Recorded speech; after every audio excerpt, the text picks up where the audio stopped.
40-year-old Chester Grant is behind bars for fatally stabbing his roommate 23-year-old Elizabeth Odunsi during an argument. At just before 4 p.m. on Saturday the 26th of April, authorities responded to an apartment along Goforth Street in Houston, Texas for a welfare check, but officers received no answer. They then walked around to the back of the apartment where they found blood on the concrete patio. When officers entered the premises, they found Elizabeth unresponsive on the kitchen floor with 28 stab wounds. She was pronounced dead at the scene. Officers also discovered Chester in his bedroom with multiple stab wounds, and he was rushed to a hospital to treat his injuries. Authorities said that Elizabeth and Chester were relatively new roommates for about 2 months when they got into some disagreement over his cat, when the argument escalated and Chester stabbed her to death. Chester then attempted to take his own life by stabbing himself at least 6 times, including in the side of the neck. Chester's charged with murder, and he was booked into the Harris County Jail the following day. He remains held on a $500,000 bond. Elizabeth was originally from the UK, but she moved to the United States for nursing school in Houston and was days away from graduating. Her family is now working to bring her body back home. The investigation into the matter continues. 20-year-old Dsani Badgett is behind bars for fatally shooting her boyfriend. At around 5:40 p.m. on Saturday the 3rd of May, authorities responded to a home along Weaver Hollow Way in Knoxville, Tennessee, where they found Dsani in the driveway screaming for help. When officers entered the residence, they found a man, Stephen Morgan, unresponsive on the living room floor with a gunshot wound to his upper chest. He was pronounced dead at the scene. Dsani told investigators that Stephen had used her phone after he broke his. She said she later found several messages on her phone after he logged onto a Yahoo account, saying she discovered he was cheating on her. She then grabbed a gun from a bedroom nightstand and waited on the couch for an hour for Stephen to come home from work. Once he arrived, she confronted him about the messages with a gun in her hand. She said she racked the gun several times to show him it was loaded, and demanded he do things regarding the situation of their relationship. Investigators said that the argument escalated, and Stephen tried to grab the gun from her. At that point, she pulled the trigger and shot him in the hand and chest. Dsani was arrested and charged with first-degree murder, and remains held at the Roger D. Wilson Detention Facility on a $300,000 bond. 22-year-old Kobie Parker is accused of breaking 13 bones of his 4-week-old son in Greenville, North Carolina. Investigators said that the infant suffered 10 broken ribs, broken tibias in both legs, and a broken fibula in the right leg. Authorities said the incident occurred on the 3rd of March, but they didn't learn about it until early April, and the baby boy was brought to a medical provider with significant bruising. Further tests uncovered the multiple broken bones. On Friday the 2nd of May, Kobie was arrested and charged with 2 counts of intentional child abuse with serious bodily harm. He remains held at the Pitt County Jail on a $1 million bond. The investigation into the matter continues. 44-year-old Inoue will spend the rest of her life behind bars for killing her 7-year-old son Kai Inoue and 9-year-old daughter Mia Inoue with a meat cleaver in 2021.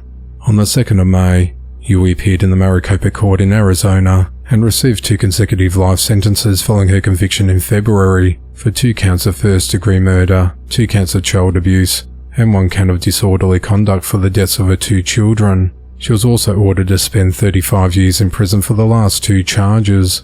At around 12:30 a.m. on the 15th of May 2021, authorities responded to Inoue's apartment in Mill and Southern Avenues in Tempe, Arizona, for a domestic disturbance because she and her husband were reportedly disagreeing about finances before she moved back to Japan. The husband left their apartment because she became aggressive and used a meat cleaver to destroy his computer and other electronics. The responding officers saw the 2 children sleeping and they left. Soon after, Inoue went to her children's bedroom and held each child down on the floor while she delivered dozens of blows with a meat cleaver. Inoue put her bloody clothes in a trash bag, washed the knife, took a shower and packed a bag with her passport, jewellery and cash. She threw trash boxes and mattress blankets and other items over her son's and daughter's bodies, before locking the front door and leaving the apartment. She then went to the Tempe Police Department, where she told an officer that she heard voices telling her that she killed her kids and she saw blood. Officers went back to the premises and discovered the victims deceased. During sentencing, Inoue told the judge through a Japanese interpreter that my children are not dead. My parents have them. They're spending their time with my parents. I love my children very much, so it's very strange. Judge Jeffrey Ruder said, "Words can't adequately describe what occurred. I can't imagine what those children went through in their last minutes. The fear, the pain, the suffering. It's incomprehensible," he said. A man is behind bars for severely beating an elderly woman. On Saturday the 3rd of May, authorities responded to a residence at 7317 Camelback Drive in Shreveport, Louisiana regarding an assault and battery incident. When officers arrived, they located an 86-year-old woman suffering from severe but non-life-threatening injuries, including lacerations and broken bones. Medics treated the victim on scene and transported her to Oxnard Health Hospital, where she's recovering. The suspect, identified as Joe White, had barricaded himself inside the residence following the assault, but was swiftly taken into custody by officers without further incident. Preliminary investigation revealed that the victim was delivering food to the suspect's mother when she was unexpectedly attacked by Joe. Joe's been charged with second-degree battery and was booked into the Shreveport City Jail. The Shreveport Police Department said that attacking a defenseless senior citizen is cowardly and reprehensible, and we will not tolerate this kind of violence in our community. The motive of the attack is unclear as the investigation into the matter continues. 34-year-old Joseph Davis is behind bars for fatally stabbing 33-year-old Christine Morris. On early Friday the 2nd of May, authorities responded to a residence at 330 Edmond Avenue in St. Paul, Minnesota for a welfare check. Joseph had reportedly called a family member and admitted to killing the mother of his child. He added that he was sorry and that he had left their 2-year-old child at their home. When officers entered the home, they found a toddler on the couch in the living room. While checking upstairs, they found Christine in a bedroom unresponsive, covered with a blanket and visible stab wounds, and her body was cold to touch. She was pronounced dead at the scene. The medical examiner determined that Christine died from a loss of blood from multiple sharp force injuries, and her death was ruled a homicide. Investigators said that she had been stabbed in the head, neck, left arm, chest and back. Her right lung, left kidney, spleen, diaphragm and descending colon had been pierced. Another woman who has children with Joseph said he called her that morning at 6:54 a.m. and left a message saying he killed the mother of one of his other children. He added that he wanted to see the 2 kids before turning himself in. The woman said that Joseph is violent and that she has an active order for protection against him. She added that she told her lawyer she was afraid Joseph would kill her or someone else at some point. One of Christine's friends showed police text messages the victim had sent stating that if she or her daughter ended up dead or missing, Joseph was responsible. Another of Christine's friends told police that Joseph had been messaging the victim throughout the evening and accusing her of cheating on him. Investigators later learnt that Joseph was in an apartment on 31st Avenue South in Minneapolis. The Minneapolis SWAT team executed a search warrant and arrested him. The renter of the apartment said she met Joseph on a dating app about a month ago, and he'd asked her if he could stay with her, as he was in trouble and running from police. He didn't tell her what kind of trouble he was in. After giving Joseph his Miranda warning, detectives said they told Joseph they found Christine and that she had been pretty messed up.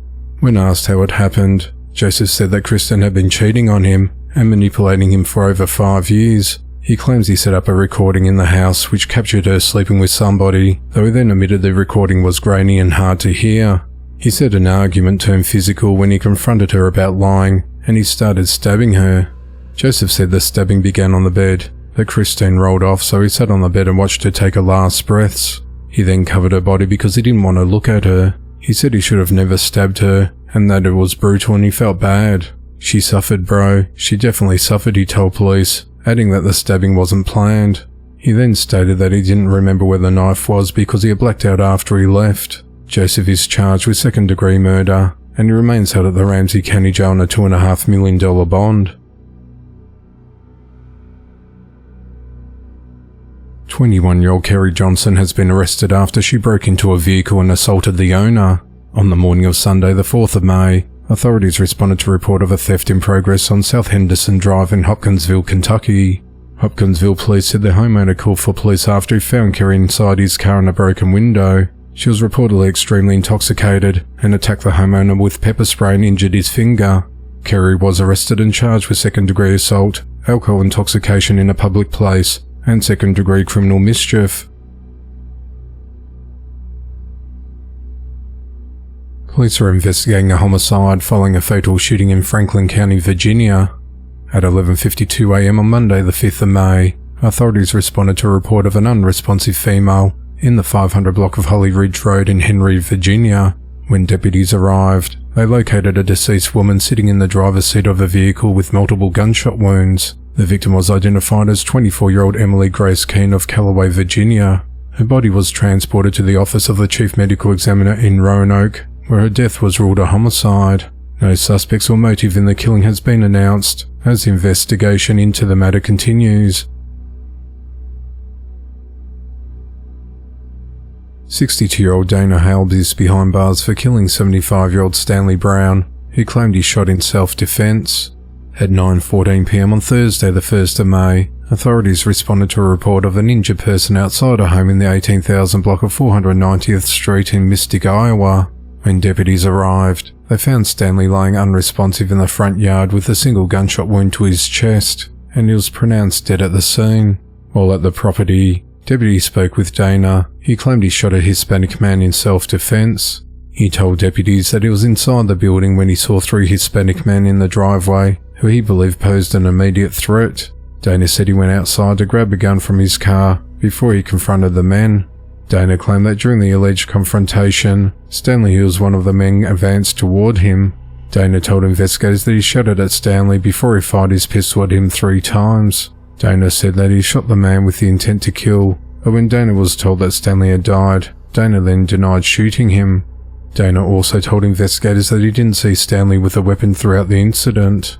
Law enforcement officials investigating the scene found Dana's pistol on the property, which contained bullets that matched the spent .45 caliber casing that was found near Stanley's body. Dana's cell phone was also found at the scene.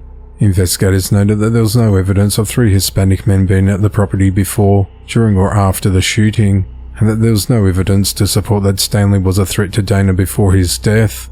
An adult who was at the property with Dana and Stanley roughly an hour before the shooting told investigators that there was no known conflicts or issues between the 2 men.